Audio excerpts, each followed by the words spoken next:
Hello, everybody. I'm Will. And I'm Kristen. And this is So I'm Watching Riverdale, Season 6, Episode 20. Chapter 115, Return to Rivervale. This episode was bananas. I'm gonna have a hard time recapping. So, I have seen it 3 times. I think I got it. Okay. I watched it last night. We got it from the concert, but I was hammered. So I was just sort of like, oh. And then I watched it when I got up in preparation of recording. Yeah. But you hadn't watched it yet. Right. So we put it on a 3rd time. Basically, the gang is back from the dead. They're trying to gather intel on Percival. And he seemingly does not, he still doesn't know that they're alive when they shouldn't be. Sure. Yeah. Although he texted them all at the end of the episode. Just the live ones? Only the ones that are supposed to be alive, I think. Yeah. It's the attention to detail that's like freaking me out the most. Well, because it's an attention to detail that like doesn't matter most of the time. Like the places. No, it does. It does. Okay, but the places that Riverdale pays the most attention are usually the places where it's ironclad. It's bonkers. So I love that all the while, coincidentally, while they're trying to gather intel by way of searching through the Blossom archives and venturing into other realms. But it's the archives in the other realm. They don't just go to Thornhill, they go through the tunnel in the bunker. But I love that it's punctuated by him just explaining his deal to Alice. In an interview. Had they just turned on the TV, they wouldn't have had to do any of this. I don't think it was live. Well, it was being recorded. It was being recorded because it was going to get gangbusters ratings. Sure. Which is, again, where is this broadcasting? Who is left in this town? Because the Babylonium is full, so there's enough high-class clientele. I have no concept on the socioeconomic layout of So it's so funny. I really loved this. It was so much. There were so many sentences and words that they said. I broke it down by sort of like A, B, C, D plot. Okay. So what I deemed the A plot was Jughead and Tabitha. They basically explain he's not a mind reader. He's opening portals into other people's psychic landscapes. Sure. I have no idea what that means. And also, so they said Tabitha was Riverdale's guardian angel. Yeah. I didn't know that means she is a literal angel. An actual angel. I thought it was like symbolic. Yeah. Like metaphorical. Yeah. No, it is literal. He's like, it's kind of like how we thought you were a time traveler, but in actuality, you're an angel. 10 out of 10. Is she gonna have... I can't. Anytime that we throw down the word angel, I'm immediately like... Where? Well, because we have the devil. We have versions, multiple versions of the devil, which Jughead can also read his mind, and it feels like there would be a hard stop. Seems like a cheat. Seems a little like a cheat. Also seeming like he didn't know, and I'm like, that Jughead's portal into psychic landscape should not extend to deities. To the devil. Also, famously easy to trick devil, because Percival was like, yes, but I negotiated first, and I made him make it so I can't die, because if I don't die, he never gets my soul. And I'm like, that is a wide open loophole that I'm pretty sure the devil would be like, I don't think so. Well, he commented on it. It kind of reminds me of that brilliant, it's like the 3rd or 2nd Futurama finale with the deal with the devil, where he puts himself on the wheel as a sign of good faith, but then he ends up getting screwed over, and the whole episode they're arguing over the definition of irony. Yeah. Oh, what an appallingly ironic outcome. It's not ironic, it's just coincidental. Yep. I'm in a Futurama rewatch right now. So they go to Rivervale. I love how vexed every single person on the show is the first time they hear Rivervale. They're like, What? Did you say Rivervale? Surely you meant Riverdale. Or is it an alternate universe? Like that's their like they're like you misspoke dimensions. Yeah. Like those are the only two options. Or if you're Tabitha, dimensions. Every single time. Poor Aaron had to act opposite. First of all, master classes from Cole Sprouse's Jughead. Okay. Real talk though.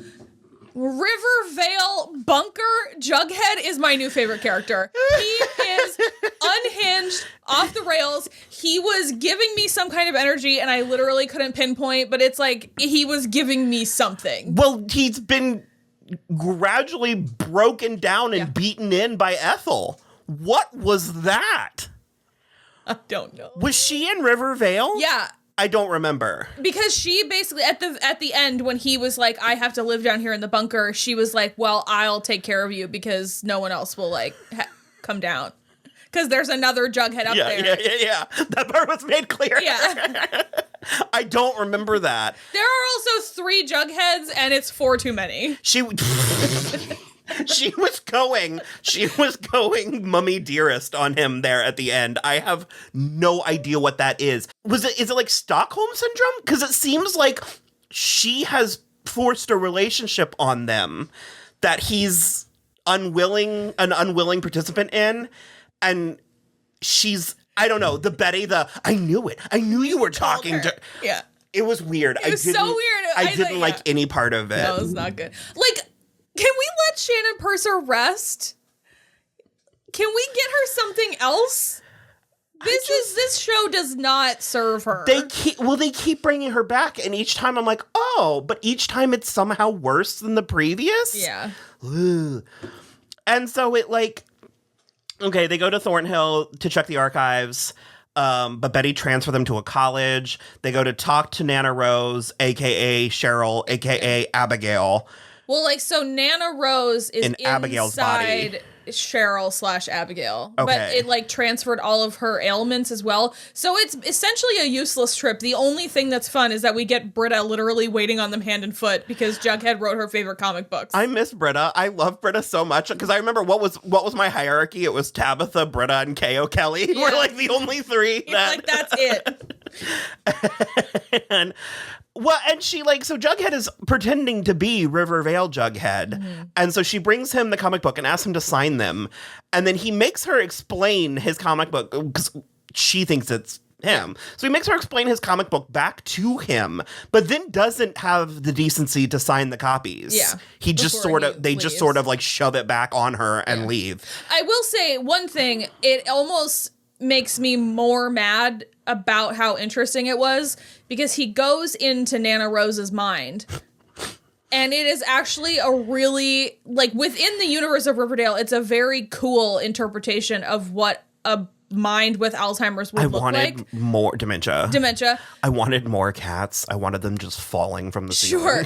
But like in the midst of this absolutely bonkers episode, it didn't land in any meaningful way. So it just was sort of like, okay, I guess. Yeah, because I was like, oh, this is depressing, Yeah. but we're in and we're out. And meanwhile, because this is Nana locked in youthful Cheryl Blossom's drooling body. Yeah. There's a lot of There was implications. a lot happening. And also, seemingly, Britta is just like running Thornhill. Alone. High school student Britta. I didn't even think about that. She's brewing them tea. There's no one else around. She's the master of the house. Like, is Penelope somehow still there? I don't think so. We don't deserve that. We should be so lucky. So yeah, Rivervale Jughead, not Bunker Jughead, wrote a Super Teens comic book. Mm-hmm. And because of, they said the word fissures too many times. There was bleeding from fissures. Seepage. I really. It was. What is it from The Sweetest Thing when they're eating the Olestra potato chips and Jason Bateman is, or no, it's Tom Jane. He's like, those are gonna give you anal leakage, or those cause anal leakage, and Jason Bateman goes, you cause anal leakage. It just like was very that vibe with all the words they were choosing. Seepage. Yeah, all of it. So, so they determine that. So I'm jumping around a little bit, but basically, when this bomb went off, I want to understand why the bomb has anything to do with Rivervale. Okay, so that is what it was important about the Ethel thing. The reason that there's fissures and seepage is because Jughead knew the bomb was going to go off in Riverdale, and he called Betty, and he changed the course of things that were supposed to be different. It is there. Yeah. They showed their work, but boy, is it buried in the columns of numbers. So that's where the superpowers came from, is because it was from the comic book. Yeah. And so he wrote their powers sort of inspired by their auras, who they are as characters. It was pretty good. They then have to go to a chess game where Lou Cipher and Raphael were not putting enough oomph on the Archangel of on Raphael. We're not giving him the grandeur that I think the Archangel Raphael deserves. I agree. Because I was even going to say the same about Lou Cipher. However, he's done a fair amount of mincing around, and we did get that flashback shot where he approached Percival in the gallows, and his face was for a second. So I don't know. The inconsequentiality of Raphael is bumming me out. He is an archangel, right? Yes. That's the highest one, well, it's right? not. Oh. It's weird. It's I'm actually... But they're the fighters. No. So there's 9 types of angels arranged into 3 tiers of 3. Okay. And archangels are weirdly the second to lowest. Oh. But they have... Why do we write so many stories about those ones? Well, it has to do with because the first 2 tiers don't interact with mortals. Oh, I see. Okay. So they're liaisons, and I think that's what's meant to. Okay. But also that is based on some philosopher named Dionysus from the medieval age. So I don't think it's biblically accurate. Okay. But then there's the Book of Enoch where Metatron comes in. I'm literally actively researching it right now. I'm having a hard time figuring out what is what actually is happening. But the archangels are held in high regard. Okay. There was a little quasi lesson. The indignity of the chess. There was just a banner with craft store paint that was the final battle. Yeah. It didn't feel... No, it's not. It didn't feel grand enough. Yeah. Let's be honest, a pretty janky casino. I actually... No, it's relatively nice. I like the Babylonium, but...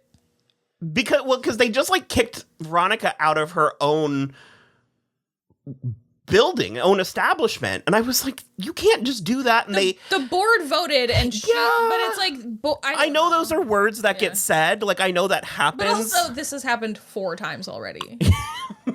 But I'm also just sort of okay. I mean, I comprehend that from a business standpoint. But she owns this building. Yeah. She can just fire the board. I don't know. Yeah, it's a whole thing. So regardless, we found out, because Jug had read Lou Cipher's mind, that by moving Pops, they played directly into Percival's hands. Because it's not about the building, it's about the land. Well, the building was actually keeping it safe. Yeah. Because Pops is a church, because you build churches on hellmouths, which are a standard sci-fi fantasy trope and not something unique to Buffy the Vampire Slayer? I've never heard that word anywhere else, but Buffy stuff. I'm okay with either, but I was sort of so we're just doing this. Mm-hmm. I mean, Riverdale pays homage to all kinds of... I'm fine with it. It just threw me for a loop. I sort of... Because I was so are we gonna bring in Buffy next week, a la Sabrina? I would weep. Yeah. I mean, I know I would love to see Sarah Michelle Gellar as Buffy again. Yeah. More Road Warrior style, probably missing an eye and an arm or something, you know what I mean? There would be no excuse for that, but that's fine. I don't know. I have my fingers crossed. The serial killer is going to be in next week's episode. There is Don't let me down, Riverdale. No way. She's like vaguely retired. I know. So is Kieran and Shipka. Yeah. No, she's not. But, okay, so that's that. Alice is interviewing Percival. It's fantastic. This is the most that Alice has had, I think, this entire season. Well, the most screen time. She still doesn't do anything. She was acting, though. Well. Like, she was, like, hamming it up. Yeah. She had a few scenes where she was screaming at Betty at different points, but it was like, I just sort of dismissed it because she's been seduced by Percival. Yeah. I kept waiting for her to be unseduced, like for her to like Scooby-Doo gotcha, and it didn't happen. No. I don't know. Obviously, the ratings are going to be through the roof. Percival was a early settler that showed... Well, okay, no, we have to set it up more than that, because she says, "Where would you like to start, Percival?" And he goes, the year was 1580. Lunacy. Insane. Fade in. Insane. So he was an early settler that came over on the Ruby Pearl. There was a gorgeous shot. And yes, it was fake. That's beside the point. There was a gorgeous shot of these like pilgrims coming off of the Pearl. Somehow, Percival looking everything was the same. The hair, everything was the same. He was 30 times hotter with like a peasant blouse. I don't know what it is. It was extremely working for him. But the shot of their descendants, all I can remember is Blessing Cooper. And Charity Blossom. Asher, and then just like Jonathan. John. Yeah. Or like Jim or something. That's fitting. Suits. There's like a shot of them walking, settling, and it looked better than every other time they've done this. Yeah. Because remember they like weirdly flashed back to them burning Abigail last season, and they were dressed in like pilgrim clothes, but it could have only been like 1900. Yeah. It was very strange. Yeah, it was really So weird. This one shot in this one episode was better than all of those combined. Yeah. He seemingly just stumbles into witchcraft. Okay. No, it was on purpose. Because he literally is like, while everybody else was going about making a town and a society, I had my eyes set on more nefarious plans. He literally was like, I just went into the woods. I'm just gonna do evil. And started doing shit. Yeah. So he was sacrificing what appeared to be Britta's ancestor. And they caught him, and then they locked him in a stockade to die from the elements. And the devil was impressed by his gumption, and so came and made a deal. Is that a really shoddy deal for the devil? It's so funny because it's like they're giving us answers to our questions, and they're fairly good answers, but they're also just raising more questions. Oh, yeah. So I'm sort of like, oh, pilgrims, awesome. But then I'm like, well, so wait a minute, though. Why is he just want to do it? So it's like, I need a prequel to the prequel to the prequel. Like, that's where we're going down this drain. Well, and then he goes on this unhinged rant. Alice asks him, so we're going to have this battle. Let's assume you win. What does Riverdale look like? And he goes into this petulant little boy. He wants to make a magic kingdom. It's mine. I just want it to be mine, and I want to control it, and I just and for it to be magical. The like Commonwealth of Percival, and I just was like, what? It was totally unhinged. No, but I love how reasonable it is. Sure. Where he's not taking over the world. He just wants a town. Place. He wants a little playground. I find it actually rather tasteful. And he was trying to do it to Rivervale, but then all of a sudden, without knowing how there was or when a bomb. Or why, he just was in Riverdale, and he was like, "This'll do as well." It's basically like in reality, when we encounter the Mandela effect, we think, weird, and go about our lives. These people's entire entire understanding of the universe shifts. It's also a little different because they are two separate establishments. Like they do exist at the same time. I just would convince myself that I had been saying it wrong the whole time and go about. Do you know what I mean? Like, I wouldn't be like, clearly I'm in an alternate dimension. So yeah. Reggie and Kevin and others, his dad, are still locked in the vault. I think his name's Marty. Reggie's dad fakes a heart attack, and then Frank and Tom barge in. Was this as dumb to you as it is to me? It's super dumb, but Because also Kevin is a greasy smear on the inside of that vault after Tom is done with him. I can't fucking believe it. But no, my favorite, it was that time when Archie went to go kill Hiram, but then there was an assassin there, and Archie was like, not on my watch, and kills the assassin so he can't kill Hiram.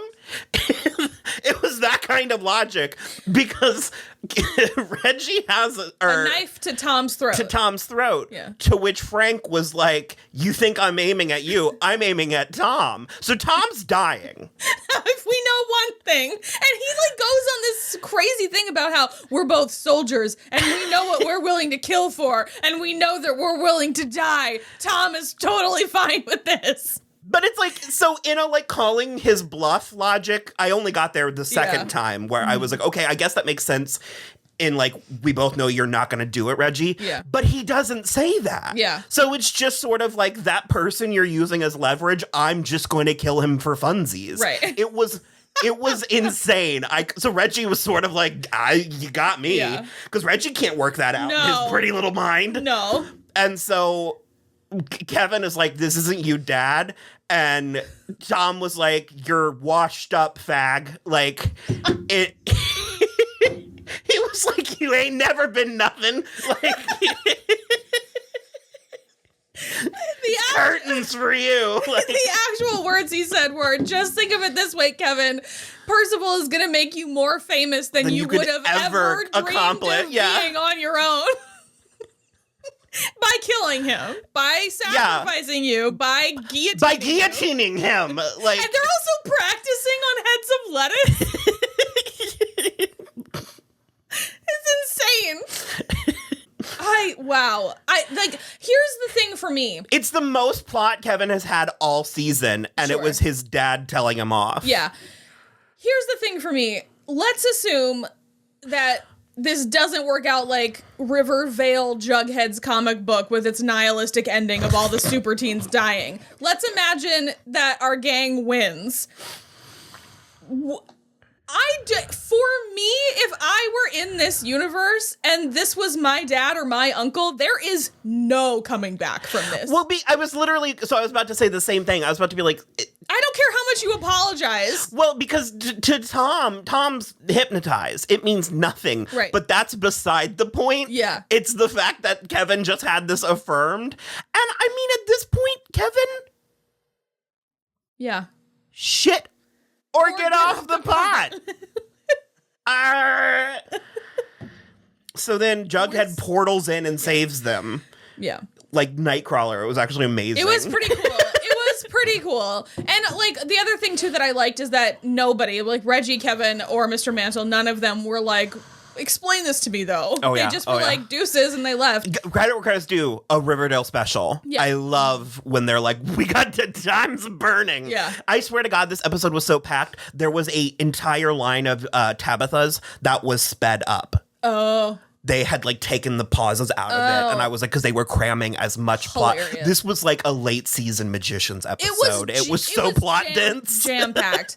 So then also go ahead. Well, I was gonna say I can't decide if I'm happy, if I'm like glad or not that Reggie's dad wasn't in the powwow with them at the end. Oh, like could you imagine if he's like, I'm just happy to be invited. Just happy to be involved. Also, so while they're portaling out, Archie is blowing up the train tracks. Well, so I have Archie and Cheryl next. I love Archie and Cheryl when they work together.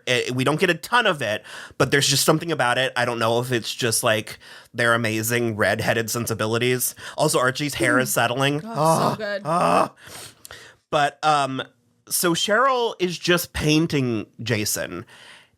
Like one of her French girls. he's like... Well, he had like 2 lines of dialogue consisting of 5 words, and it's somehow less. Like, it's somehow like he either needed to not talk at all or be like a firecracker of like personality. Yeah. And it's like, so I love Jason's presence on this show because it's so strange. But Riverdale is sort of calling its own bluff by putting him and Cheryl in a scene together. Yeah. Because it was so weird Yeah. Like, and now they're just like normal brother and sister, and she's like, please just punch to have Polly in the mix. To just sit in silence with him. And I'm like, their relationship was charged. Yeah. Like, I agree. And it like, it's only because he was dead that we didn't have to, it's like, I don't know. I love that dude. I cannot remember his name. Oliver something, maybe. Trevor Steins. Trevor Stein. Yeah. I don't know. Blessing and curse. It's 6 of one, half a dozen of the other. Yeah, so then Archie blows up the train tracks that he built himself. Like Jesus. So, okay.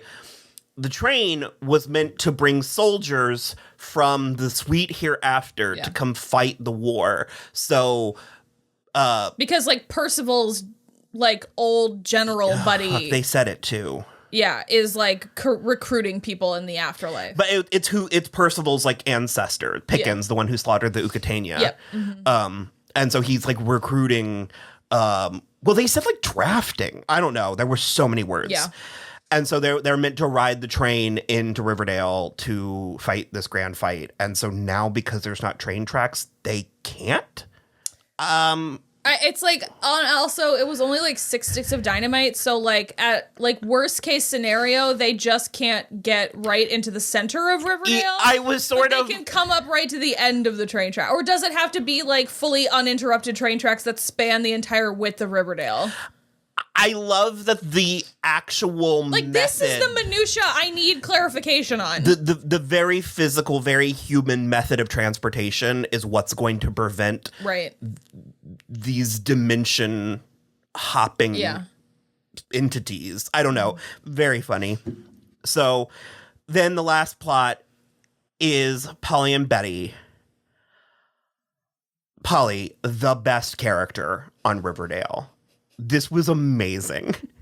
We have been dealing with Betty thinking that she's the harlot of Babylon and she's evil and dark for 6 goddamn seasons. Yeah. And then like some like angel, Polly comes in and is like, girl, enough. Yeah. Like, I am tired of hearing this. Yeah. She basically like bangs her on the head and blows in her face and like literally washes her feet. Mary Magdalene's just she was like what specifically did you do that's so evil? And she was like, I killed the cat. And Polly was like, you were 8, our dad was crazy, he was dying anyways. Like, next. Oh, what, you kissed a boy that you liked? Next. Like, you fell out of love with Jughead, who hasn't been there. Like, it was so great. I was like, Polly, where have you been all my life? No, it was pretty great. I do appreciate that there seems to be no underlying darkness from any of the people that came back to life. Not yet. We'll get it next season. Throwaway line so far. We'll get it next season, and then we'll have to flash back to it in 7 different episodes. That's not the way I want to spend my finale. I heard something about zombies. Oh boy. I think that's the direction we're heading in. I don't know. I loved it. So yeah, Polly washed her feet, and now she no longer has one of her genes. It's the serial killer gene. Yeah. It like washed the darkness off of her. It's all very... But it's a gene. So it's like by washing her feet, she no longer has that gene. I don't know. At one point, all of the Coopers had the gene, and at one point, none of the Coopers had the gene. So I don't fucking know, man. It seems we're not going to get a trash bag killer reveal. No, it was that guy. It was the guy at the train. We got scolded in a comment in one of the episodes when we were like, I guess we just don't know. It was that guy that like 3 episodes prior, we had like just known it was him, and he ran away because he was volunteering to work on the train tracks. So they like knew who he was. Okay. But they had to still lure him. regardless, I sort of love that it's not some weird gotcha twist where it's like It was just a rando. the ghost of Vegas the dog, you know what I mean? Or Moose, which it was what I was what really you were worried afraid of. So I kind of love that, I guess, until next season when they decide to... It is Moose. Yeah, kind of like how they retcon with Yeah. Tall Boy or whatever. Yeah. So Betty's now... She can see her own aura now. It's golden. I need more auras. Yeah. I need it to mean anything. Yeah. Because so far, she's seen a handful of people with red auras, and that's proven to be unreliable. Yeah. And now she's seen... Well, I think it's reliable again. She like sorted through something a couple weeks ago, and it's fine now. Okay. It's whatever. Yeah. So, yeah, and so then that's when we do get the text that when Kevin and Reggie's dad weren't in the bunker, those guillotines had to be put to use somehow. So and it was in past tense. We didn't see it. Granted, they wouldn't depict a beheading on a CW show. You should hope not. Maybe they would. They pulled some wild shit out of pocket, but we didn't get any physical confirmation, but it was presented in past tense that Tom Keller and Uncle Frank and Alice Cooper were executed for treason. At midnight. And then the Jughead voiceover said, but like Archie was right. The war had already begun. So like, I would feel stronger about it if I thought it was real. I don't think it's going to amount to anything. I mean, I guess, what's his name? Martin Cummins and the guy who plays Uncle Frank aren't like big deals, but I haven't heard anything about Meg and Amick leaving. Well, historically, we've loved Tom Keller, except for this season. That's the thing is like in the first place, I don't think it's going to have any like long-term consequences. Raphael or Tabitha is going to bring them back to life or whatever. And then in the second place, good riddance to bad rubbish, in my opinion. They've all three sucked this season. Sure, but Alice has sucked the least, but I don't want you around if you're just going to keep acting like fucking cops. My issue is that Alice has had a very strange presence on this show, and if we were going to dismiss her, this is offensive. That's the thing. I just feel like there's no way. It was similarly kind of to how I felt about Polly last season, where it's like, I never liked Polly until today. But how in God's name you kill her off screen? You kill her off screen like weeks ago. Yeah. She had been dead for weeks, and she also was murdered by a serial killer, potentially while she was also sex a working. rapist. Yeah, and it was real dark and real sort of for like that didn't sit well with me, and this sort of has softened that by bringing her back in a little bit. But yeah, no, if we're going to kill off Alice Cooper, she needs to go out in a blaze of glory. In a blaze of glory, a la when she was working with the FBI and went in after Edgar Evernever. And also, she must reunite with Polly first. Yeah. So. And I mean, we don't need, because it's like the show was getting unwieldy, it's like we don't need FP back, but it just feels like I want FP back. Feels like there's things left unsaid. Agreed. So I think that was it. I think I got it. I think I'm there. It was jam-packed. I enjoyed it. Like I said, it was nanners. Yeah. It was absolutely nanners. Super nanners. But yeah. So, okay. We've got 2 left the next 2 weeks, and then we're done until, I don't know, August 40th.